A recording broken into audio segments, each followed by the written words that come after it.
والله رجاء. تحياتي. هم يلا نحكي بابا. نكات لا على الاكراد، نجم الدين شلونك بيها؟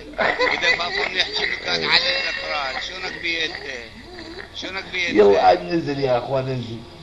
ايه شلون نجم الدين؟ تعال تحكي على شو اسمه المسيحيين بالعراق انت؟ كلهم مراسلين، احكي على الاكراد انا همينه. جمدين خليه الله يسامحه. جمدين. الله الاشوريين يسامحه. المسيحيين لربما كانوا مراسلين، بس تعرف شنو كانت مهنة الكردي؟ تريد احب اقول لك اياها لو تخجل تسمعها. والله اشوري صحيح، والله كلامك قبل ما تقوله انا تريد اتفق اقول لك وياك. اياها. على الاقل ما كانوا يعني هي مهنة خونه. شريفة، هي كلها مهنة شريفة، بس لازم انزل مستواك على مود اعلمك شوية اثقفك يعني اخواننا الاكراد كانوا هواية من عندهم وهي مهنة شريفة، بس لازم انزل الى مستواك واطلب الاعتذار من كل اخ كردي، بس لازم اقولها. يعني انت اذا ما كنت صباغ احذية قبال سينما اطلس، انا مو اسمي اشوري عراقي. انت كنت واحد من هذول اللي كنت اجي حذائي تكرم كان ايطالي، انت كان يعجبك تلمعه. يبو شو اسوي يا اخي؟ لازم احكي وياه هيك. هذا انا اصيح له عزيزي واتساب، هذا اصيح له جمدين، هو مو اسمه نجم الدين، جمدين يعني مخه جامد، بس يحب يستهزئ. ولكن انت هي مشعول الصفحه ومضروب تشلوه. ليش انت ايش عندك؟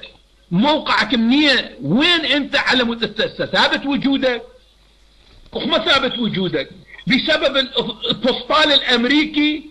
انت صوتك مسموع، دخل يطلع الفسطال الامريكي وربك ماكو هاي نقرمات صدام اللي ضام بيها من رئيسك ولحد انت، كلكم بالنقر راح تضمون نفسكم. صح لو لا؟ مو سويتني اعصاب يا جماعه. بس وربك ما حد ما يطلع من حقك، بس اني وربك بس الفسطال الامريكي يختفي نجم الدين، وربك راح تلقيك بنقرة الصدام هناك ضام نفسك.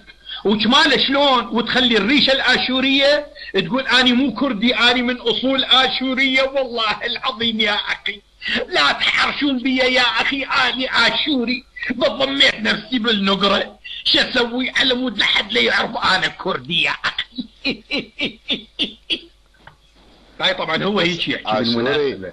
بس الجماعة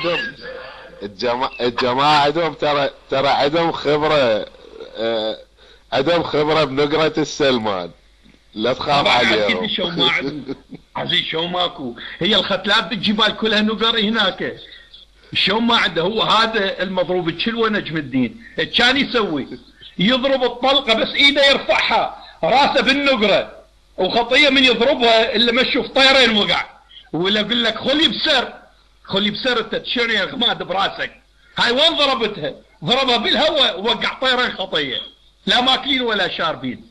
الله لا ينطي ان شاء الله. جاء هنا صار بطل ودا يضحك ويصنف. والله مشكلة.